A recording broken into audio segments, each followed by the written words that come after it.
অপ্রাতিষ্ঠানিক যে প্রশিক্ষণগুলো হতো সেখানে আমি নকশি কাঁথা এবং সেলাই প্রশিক্ষণ করাতাম, মানে ট্রেনার হিসেবে। তো বিভিন্ন জায়গায় যাওয়া লাগছে। তো আমি আসলে কোথায় গেলাম, কোথা থেকে আসলাম সেটা তো কেউ দেখবে না, বা আমি যদি বিপদে থাকি কেউ 10টা টাকা দিবে না। কিন্তু আমাকে নিয়ে সমালোচনা করা বা আমি ভালো না খারাপ এটা নিয়ে অনেক ধরনের কথা বলতো। মানে আমার এত কষ্ট লাগতো, আমি খুব কষ্ট পাইতাম। তো পরে মনে মনে চিন্তা করলাম যে আসলে ওনারা যে বলে আমি তো তা করি না, তাহলে ওদের কথা শুনে আমি কেন পিছিয়ে যাব। আছে জৈব সার উৎপাদন করি, 3-4 রকমের জৈব সার। তো এর পাশাপাশি হচ্ছে যেমন ভার্মি কম্পোস্ট, টাইকো কম্পোস্ট, কুইক কম্পোস্ট, তারপরে রেডি কোকোপিট। এর পাশাপাশি গরুর খামার, মানে আমি হচ্ছে গরু মোটা তাজাকরণও করি, আবার হচ্ছে দুধের গরুও লালন পালন করি। তারপরে ঘি উৎপাদন করি, তারপরে সরিষার তেল নিয়ে, খাঁটি সরিষার তেল নিয়ে কাজ করি, তারপরে লাল চাল নিয়ে কাজ করি, নিরাপদ সবজি উৎপাদন করি। তারপরে দেশি হাঁস মুরগি, কোথাও যদি ডিম না পান আমার কাছে পাবেন দেশি মুরগির ডিম। কি করতে হবে আমি ভাই বলতে পারি এটাই, ধরেন আমার অবস্থান থেকে আমি এসএসসি পাশও করিনি, 8ম শ্রেণী পর্যন্ত লেখাপড়া করছি। তো অনেক ভাই বোনেরা আছে যারা উচ্চ শিক্ষিত কিন্তু চাকরি বাকরি ধরেন করতে চায় বা হয়নি, সবকিছু তো ভাগ্যের উপরে নির্ভর করে। তো ওনারা যদি কৃষিতে আসে, উদ্যোক্তা হয়, তাহলে ওনারা কিন্তু আমার থেকে অনেক ভালো কিছু করতে পারবে। আমি ধরেন অনেক কিছু বুঝি না, তো ওনারা সেটা বোঝে। বা ওনারা যদি উদ্যোক্তা হয়, কৃষিতে আসে, তাহলে অনেক লোকের কর্মসংস্থান হবে, সে নিজেও স্বাবলম্বী হবে। এর পাশাপাশি হচ্ছে যে অনেক লোকের কর্মসংস্থান হবে, আমাদের দেশটা আরো উন্নত হবে। আমাদেরকে আমি হচ্ছে 2021 সালে জয়িতা পুরস্কার পাই। তো 22-এ জাতীয় যুব পুরস্কার, জাতীয় পর্যায়ে নারীদের মধ্যে ফার্স্ট, পুরুষদের মধ্যে সেকেন্ড পুরস্কার পাই। এর পাশাপাশি চ্যানেল অ্যাওয়ার্ড পাইছি সংগ্রামী কৃষক নারী হিসেবে। তারপরে ডেলি স্টার পাইছি আজন্ম যোদ্ধা হিসেবে। আর ময়মনসিংহ কৃষি বিশ্ববিদ্যালয় থেকে একটা কৃষি অ্যাওয়ার্ড, রাজশাহী বিশ্ববিদ্যালয় থেকে একটা লাইফস্টক অ্যাওয়ার্ড পাইছি। আর এর পাশাপাশি আরো তো আছেই। আসসালামু আলাইকুম, সবাইকে স্বাগত জানাচ্ছি স্বদেশ এগ্রোর পক্ষ থেকে আজকের পর্বে। আজকে আমরা এসেছি বগুড়া জেলার শেরপুর উপজেলার বঙ্গা গ্রামে এক অদম্য নারী উদ্যোক্তার গল্প শোনাতে। মেয়েটির নাম সুরাইয়া ফারহানা রেশমা। ছোটবেলা থেকেই নানা বাড়িতে বড় হওয়া রেশমার বসবাস ছিল অভাব, অনটন আর বঞ্চনার সাথে। নানা বাড়িতে বড় হওয়ায় শুনতে হতো বাবার পরিচয় নিয়ে নানান কথা। বড় হয়ে বিয়ে হয় রেশমার, সে বিয়েটিও বেশি দিন টিকেনি। এ নিয়েও সমাজের নানান কটু কথা শুনতে হতো রেশমাকে। সেখান থেকেই রেশমা একটা সময় চলে গিয়েছিল এক হতাশাময় জীবনের দিকে। কিন্তু একদিন রেশমা দৃঢ় সংকল্প করেন ঘুরে দাঁড়ানোর, এবং তিনি বেছে নিলেন এক সংগ্রামী পথ। আজকে রেশমা একজন সফল নারী উদ্যোক্তা। আজকে আমরা রেশমার গল্পটি আপনাদের সামনে তুলে ধরছি।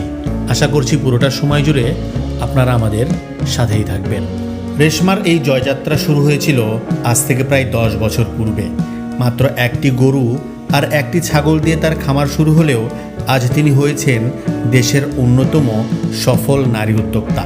জিতেছেন জাতীয় পর্যায়ে বিভিন্ন পুরস্কার আর প্রশিক্ষণ দিয়েছেন শত শত উদ্যমী তরুণ যুবকদের। আজ তার খামারে গরু, ছাগল, ভেড়া, গারল, দেশি হাঁস মুরগি ও কবুতর পালন করা হচ্ছে, এবং তার খামারে নিয়মিত কাজ করছেন 35 জন শ্রমিক। রেশমার এই সফলতা কিন্তু একদিনে ধরা দেয়নি। নিয়মিত পরিশ্রমের কারণেই রেশমা আজকে অনন্য উচ্চতায় পৌঁছে গেছে। নিয়মিত তার খামারের গরুর পরিচর্যায় কিন্তু তিনিই দেখভাল করে থাকেন। গাভী গরুকে গোসল করানো থেকে শুরু করে দুধ দহন এবং প্রাথমিক যে চিকিৎসা সেটিও কিন্তু রেশমাই দিয়ে থাকেন। এটি আসলে রেশমাকে অন্য যে কোনো উদ্যোক্তার থেকে আলাদা করেছে, সেটি হচ্ছে স্বনির্ভরতা। তিনি তার কাজগুলো নিজেই করতে পছন্দ করেন, আর যে কাজগুলো তিনি একাই শেষ করতে পারেন না সেই কাজগুলো তার যে দল রয়েছে সে দল নিয়ে মিলে মিশে একসাথে কিন্তু সম্পন্ন করেন, এবং দিক নির্দেশনায় তিনি সবসময় সামনে থাকেন। প্রিয় দর্শক, তার খামারে কিন্তু শুধু গরুই নয়, রয়েছে বিভিন্ন ধরনের হাঁস, মুরগি এবং উন্নত জাতের মুরগিগুলো কিন্তু আপনারা এই মুহূর্তে দেখছেন। এই মুরগিগুলোর পাশাপাশি এখানে তিনি বেশ কিছু দেশি মুরগি, হাঁস, ছাগল, গারল সব কিছু কিন্তু পালন করছেন। একটি আদর্শ খামারি যাকে বলে, একটি আদর্শ গ্রামীণ বাড়ি বা একজন গ্রামীণ উদ্যোক্তা যেমন হওয়া দরকার, যার খামারে সব কিছু থাকে, রেশমার খামারটি কিন্তু একটি আদর্শ খামার বাড়ি বলা যায়, যেখানে গরু, ছাগল থেকে শুরু করে হাঁস, মুরগি সব কিছু কিন্তু রয়েছে। এবং এই হাঁস, মুরগি, গরু, ছাগলের যে উচ্ছিষ্ট অংশ বা বিষটা, সেখান থেকেই তিনি তার মূল যে কৃষি উদ্যোগ সেটা হচ্ছে ভার্মি কম্পোস্ট বা জৈব সার তিনি উৎপাদন করছেন এবং ছড়িয়ে দিচ্ছেন সারা দেশব্যাপী। এবং এর মাধ্যমেই তিনি আসলে মূলত সারা দেশব্যাপী ব্যাপক সফলতা পেয়েছেন, পরিচিতি পেয়েছেন দেশ এবং দেশের বাইরেও। প্রিয় দর্শক, আমরা এখন অবস্থান করছি রেশমার ট্রাইকো কম্পোস্ট উৎপাদন প্ল্যান্ট। এটি মূলত চেম্বার সিস্টেমে একটি জৈব সার উৎপাদন কেন্দ্র, যেখান থেকে তিনি জৈব সারগুলো উৎপাদন করে দেশের বিভিন্ন প্রান্তে পৌঁছে দেন। রেশমা এখন বর্তমানে তার 5টি শেডে জৈব সার উৎপাদন করছেন এবং এই সারগুলো তিনি কুরিয়ার মাধ্যমে দেশের সব প্রান্তে কিন্তু পৌঁছে দিতে পারেন। এবং বর্তমান তিনি কিন্তু বাংলাদেশের একজন অন্যতম জৈব সার উৎপাদনকারী নারী উদ্যোক্তা হিসাবে দেশের মধ্যে ব্যাপক পরিচিতি পেয়েছেন। এখানে তিনি নিয়মিত জৈব সার উৎপাদন করে থাকেন। এই সারগুলোর মাধ্যমেই তিনি যেটা একেবারে প্রাকৃতিক বা অর্গানিক নিরাপদ যে সবজি, সেগুলোও কিন্তু উৎপাদন করে দেশের বিভিন্ন প্রান্তে পৌঁছে দেন। এর পাশাপাশি তিনি মাছ চাষ করেন এবং নিয়মিত ঘি এবং খাঁটি সরিষার তেল নিয়েও কিন্তু রেশমা কাজ করছেন। প্রিয় দর্শক, আমরা বাকি গল্পটুকু এখন শুনবো রেশমার মুখেই। আসসালামু আলাইকুম। ওয়ালাইকুম সালাম। আসসালামু আলাইকুম। আপু, কেমন আছেন আপনি? আলহামদুলিল্লাহ ভালো ভাই, আপনি কেমন আছেন? আছি আলহামদুলিল্লাহ ভালো। তো আমরা এই যে আজকে আপনার রেশমা কৃষি উদ্যোগে আসলাম এবং দেখলাম যে আপনার কৃষি নিয়ে বিভিন্ন ধরনের আপনি যে কর্মসূচি নিয়েছেন বা বিভিন্ন উদ্যোগ নিয়েছেন, এটা আসলে সত্যিই আমাকে অনেক অবাক করেছে যে আপনি একজন মেয়ে বা মহিলা মানুষ হিসেবে এতদূর এগিয়ে এসেছেন। তো আমরা শুরুতেই আসলে চাচ্ছিলাম যে আপনার এই জার্নিটা কিভাবে শুরু হয়েছিল, আমরা সেই শুরুর গল্পটা জানতে চাই। আসলে সত্যি কথা বলতে কি, একটা সময় আমার এমন একটা অবস্থা তৈরি হয় যে আমি লোকজনের থেকে দূরে দূরে থাকতাম। যখন যেখানেই যাইতাম, সবাই শুধু জিজ্ঞেস করতো বাবা কি করে, আর স্বামী কি করে। কিন্তু ওই সময় আমি বলতে পারতাম না বাবা কি করে, তার কারণ ছোটবেলা থেকে আমি আমার মায়ের সঙ্গে আমার নানি বাড়িতে থাকতাম। আর স্বামী কি করে যদি বলি যে নাই, কেন নাই, মানে এটা নিয়ে বিভিন্ন ধরনের প্রশ্ন উঠতো। মানে এগুলো শুনতে শুনতে একটা সময় আমি ক্লান্ত হয়ে যাই। যেখানে 2-4জন লোক থাকতো, আমি সেখানে যাইতাম না। তো আমি ঘরমুখো হয়ে যাই। তখন আমার মনে হয় যে জীবনে এমন কোনো কিছু করা দরকার যেন নিজেই নিজের পরিচয় তৈরি করতে পারি। তো সেখান থেকেই আসলে পথ চলা। আর বিশেষ করে চাইলেই তো আর হবে না, সেটা অর্জন করতে হবে। প্রথমত আমি আগে সেলাই কাজ করতাম। সেলাই কাজ করে দেখলাম যে আসলে নিজে পরিবর্তন হতে পারতেছি না। তারপরে আমি যুব উন্নয়ন থেকে প্রশিক্ষণ নিলাম, নিয়ে যুব উন্নয়ন থেকে একটা ঋণ নিয়েছিলাম, নিয়ে ওই টাকা দিয়ে একটা গরু, একটা ছাগল কিনলাম, কিনে শুরু করলাম। এর পাশাপাশি তো সেলাই কাজ করতাম।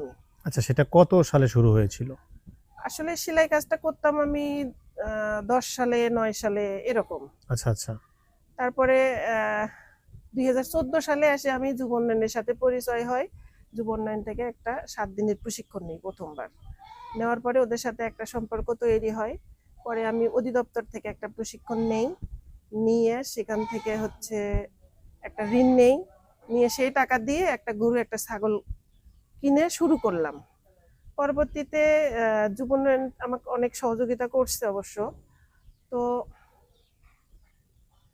এক ভাইয়ের কাছ থেকে শুনলাম যে কেঁচো সার উৎপাদন করা যায়। আসলে কেঁচো সার উৎপাদন বিষয়ে আমার কোনো অভিজ্ঞতাই ছিল না।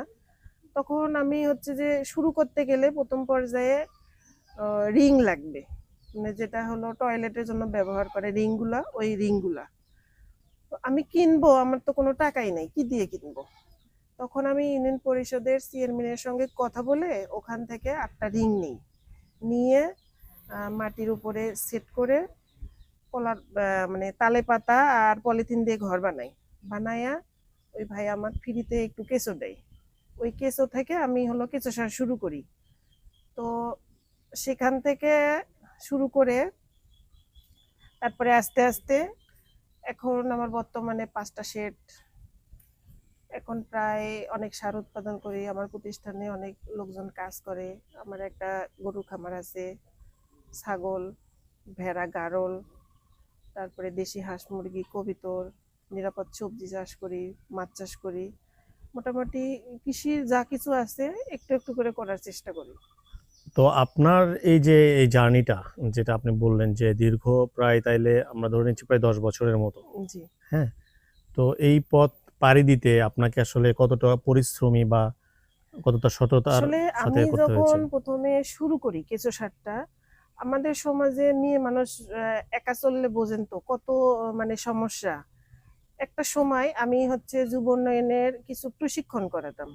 অপ্রাতিষ্ঠানিক যে প্রশিক্ষণগুলো হতো সেখানে আমি নকশি কাঁথা এবং সেলাই প্রশিক্ষণ করাতাম, মানে ট্রেনার হিসেবে। তো বিভিন্ন জায়গায় যাওয়া লাগছে। তো আমি আসলে কোথায় গেলাম, কোথা থেকে আসলাম সেটা তো কেউ দেখবে না, বা আমি যদি বিপদে থাকি কেউ 10টা টাকা দিবে না। কিন্তু আমাকে নিয়ে সমালোচনা করা বা আমি ভালো না খারাপ এটা নিয়ে অনেক ধরনের কথা বলতো। মানে আমার এত কষ্ট লাগতো, আমি খুব কষ্ট পাইতাম। তো পরে মনে মনে চিন্তা করলাম যে আসলে ওনারা যে বলে আমি তো তা করি না, তাহলে ওদের কথা শুনে আমি কেন পিছিয়ে যাব? তো আমার আরো সামনে যেতে হবে, এমন কিছু করতে হবে যারা আজকে আমার সমালোচনা করে তারা কালকে যেন আমার সুনাম করে। তো এমনও দিন গেছে তারা আমার মানে বাড়ির পিছনে, মানে ঘরের পিছনে দাঁড়িয়ে থাকতো, বসে থাকতো রাত্রে, যে কে আসে কে যায় দেখবে। কিন্তু আল্লাহর রহমতে আজ পর্যন্ত মানে কেউ আসলোও না, কেউ গেলও না, যারা আসে দিনের বেলায় আসে। তো যাই হোক, মানুষ অনেক কিছু বলবে, এটা নিয়ে টেনশন করা বা মন খারাপ করে বসে থাকা, নিজে পিছনে চলে যাওয়া তা না, সামনে এগোতে হবে। আর যখন আমি কেঁচো সারা শুরু করি তখন মানে আমি তো একাই কাজ করতাম, তখন তো আমার লিবাল নেওয়ার মতো সামর্থ্য ছিল না। আমি নিজেই কাজ কাজ করতাম, সারাদিন করতাম, রাত্রে করতাম, রাত্রে 10টা 11টা 12টা 1টা পর্যন্তও কাজ করতাম আলো দিয়ে। মানে রাস্তার পাশে বাড়ি, রাস্তা দিয়ে লোকজন যাইতো, বলতো আমি হচ্ছে যে ভাত খাই কিভাবে, আমি কেঁচো ধরি, আমি গোবর নাড়ি, মানে বিভিন্ন জনের বিভিন্ন কথা। অনেক সময় দেখা গেছে যে তারা আমার পাশে বমি করে থুয়েও গেছে রাস্তায়। তো এই সময়ও গেছে, আল্লাহর রহমতে সেই সময় পার হয়ে আজকে আল্লাহর রহমতে একটা অবস্থান তৈরি হয়েছে আমার। এখন আমার প্রতিষ্ঠানে প্রায় 30-35 জন লোক কাজ করে। তারপরে আরো অন্যান্য ভাবে লোকজন তো আছেই। আমার এখানে আমার আশেপাশে যত খামারি আছে সমস্ত খামারের বজ্র আমার এখানেই আসে। মানে এই বজ্রগুলো যদি যেখানে সেখানে ফেলতো সেটা নষ্ট হতো, পরিবেশ দূষণ হতো। এগুলো আমি নিয়ে এসে সংরক্ষণ করে আমি সেটা সারে রূপান্তরিত করতেছি। ধরেন তাও মাসে যা সার বিক্রি করি তাতে মোটামুটি একটা অ্যামাউন্ট থাকে, আমার লোকজন দেওয়ার পরেও আমার ভালো একটা অ্যামাউন্ট থাকে। আচ্ছা আচ্ছা। আর যেটুকু সার উৎপাদন করি আল্লাহর রহমতে আমার সবটুকু সার বিক্রি হয়ে যায়, কোনো সারই আমার থাকে না। আর আচ্ছা আমার কিছু উদ্যোক্তা আছে আমার আশেপাশে, তারাও যেটুকু সার উৎপাদন করে সেটাও আমি কিনে নিয়ে আমি নিজে বিক্রি করি। আচ্ছা আচ্ছা। তো এই যে আপনার এখানে আমি দেখতেছিলাম যে অনেক মহিলা মানুষ আপনার সাথে কাজ করছেন। তো এতে করে দেখা যাচ্ছে যে একটা মানুষ যে আত্মনির্ভরশীল হওয়া, বিশেষ করে মেয়েদের ক্ষেত্রে, তো আপনি এটা কতটুকু গুরুত্বপূর্ণ মনে করেন যে একটা মেয়ের আত্মনির্ভরশীল হওয়া? আসলে আমার এখানে সবাই হলো বেশিরভাগ হলো আমাদের আশেপাশে, আমাদের গ্রামটা গরিব এলাকা। তো এখানকার মহিলারা মাঠে কৃষি কাজ করে পুরুষের সাথে।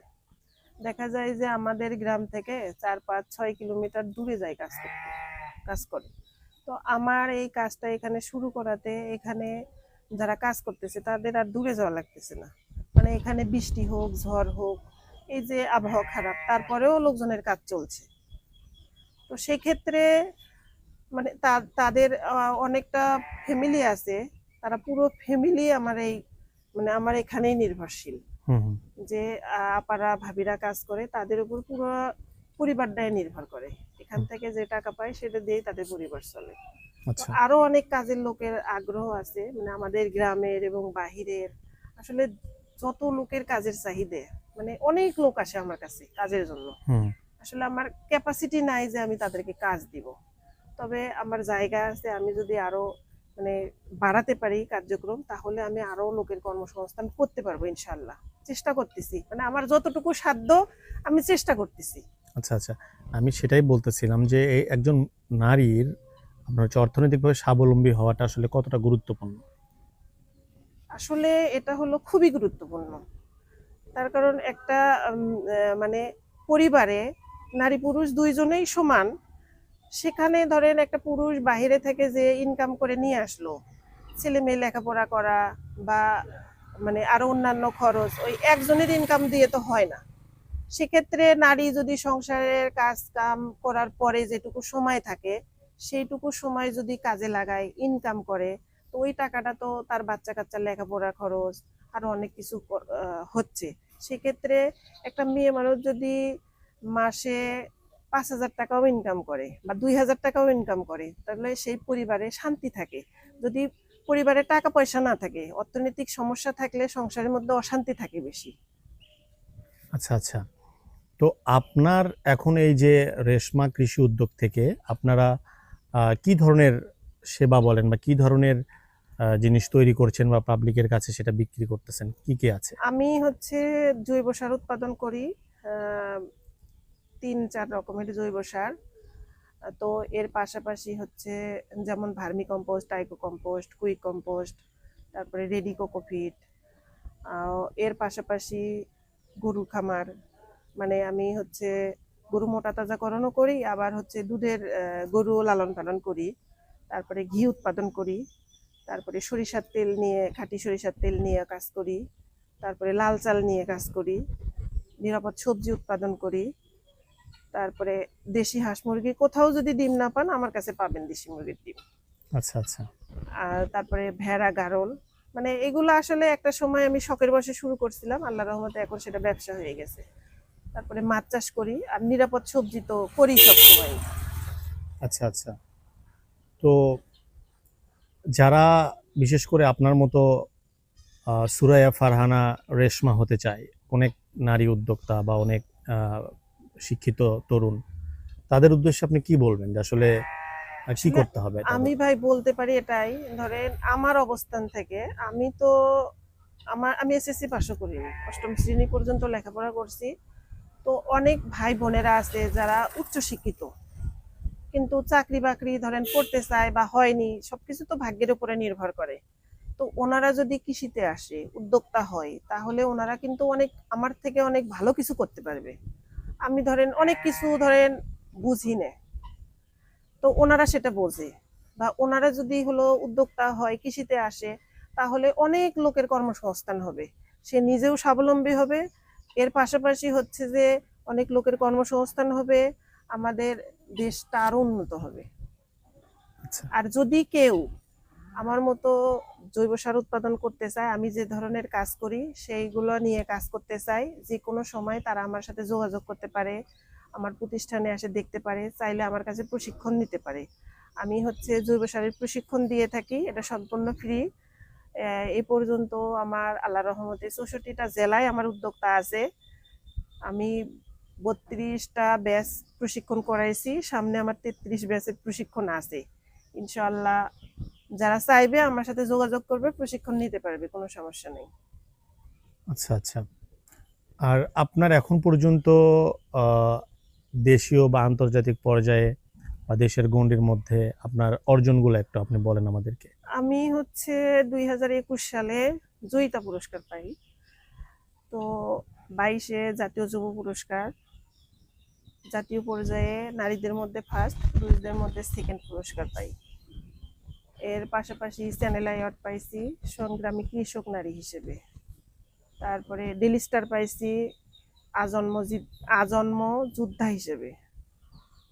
আর ময়মনসিংহ কৃষি বিশ্ববিদ্যালয় থেকে একটা কৃষি অ্যাওয়ার্ড, রাজশাহী বিশ্ববিদ্যালয় থেকে একটা লাইফস্টক অ্যাওয়ার্ড পাইছি। আর এর পাশাপাশি আরো তো আছেই, মানে আমার হচ্ছে সৌভাগ্য যে আমি কখনো কলেজে যেতে পারিনি, কিন্তু ময়মনসিংহ কৃষি বিশ্ববিদ্যালয়, রাজশাহী বিশ্ববিদ্যালয় থেকে আমি অ্যাওয়ার্ড নিতে পারছি। আচ্ছা আচ্ছা। তো আপনার তরুণ উদ্যোক্তাদের উদ্দেশ্যে আপনি কি বলবেন যে তারা কিভাবে এগোতে পারে? আসলে যারা লেখাপড়া করে ওনারা চাইলে লেখাপড়ার পাশাপাশি উদ্যোক্তা হতে পারে। হুম, ওনারা যদি চেষ্টা করে, আসলে উদ্যোক্তা হওয়ার বিষয়টা হচ্ছে কি, ধরেন লেগে থাকতে হবে সততা নিয়ে, আচ্ছা, শ্রম দিতে হবে। তাহলে বিষয় হলো টাকা, ভাই উদ্যোক্তা হতে গেলে টাকা লাগে না, মনোবল দরকার। যদি মনোবল থাকে টাকা এমনি এমনিই আসবে। আচ্ছা, মনের আচ্ছা, জোরই হলো সবচাইতে বড় জোর। আচ্ছা, যেমন আমি এবার পেঁপে লাগাইছি নিচু জমিতে, আমি চ্যালেঞ্জ নিছি, কিন্তু প্রাকৃতিক দুর্যোগের কারণে মানে যে কোনো সমস্যা আবার হলো পেঁপেটা নষ্ট হয়ে গেছে। তো আমি কি আর পেঁপে করব না? আমি পরিকল্পনা নিছি যে এই পেঁপেটা নষ্ট হয়ে গেছে গেছে, এই বৃষ্টি চলে গেলে আমি আবার লাগাবো। আচ্ছা, আচ্ছা। তার মানে মনোবলটা খুবই গুরুত্বপূর্ণ। হ্যাঁ, অবশ্যই। এই যে রেশমার এত এত সফলতা, তবুও তাকে নিয়মিত মুখোমুখি হতে হয় বিভিন্ন চ্যালেঞ্জের। তবে তিনি কখনো মনোবল হারান না, যেটার প্রমাণ এই অতিবৃষ্টিতে নষ্ট হয়ে যাওয়া পেঁপে বাগান। সফলতার আসলে কোনো মসৃণ রাস্তা হয় না। জয় পরাজয়ের হিসেবের চেয়ে হার না মানার মানসিকতাই মানুষকে জয়ী করে। প্রিয় দর্শক, আমাদের আজকের ভিডিওটি যদি আপনাদের ভালো লেগে থাকে তাহলে স্বদেশ এগ্রো চ্যানেলটিকে সাবস্ক্রাইব করে আমাদের সাথেই থাকবেন। আজকের মতো বিদায় নিচ্ছি। সবাই ভালো থাকবেন, সুস্থ থাকবেন। আল্লাহ হাফেজ।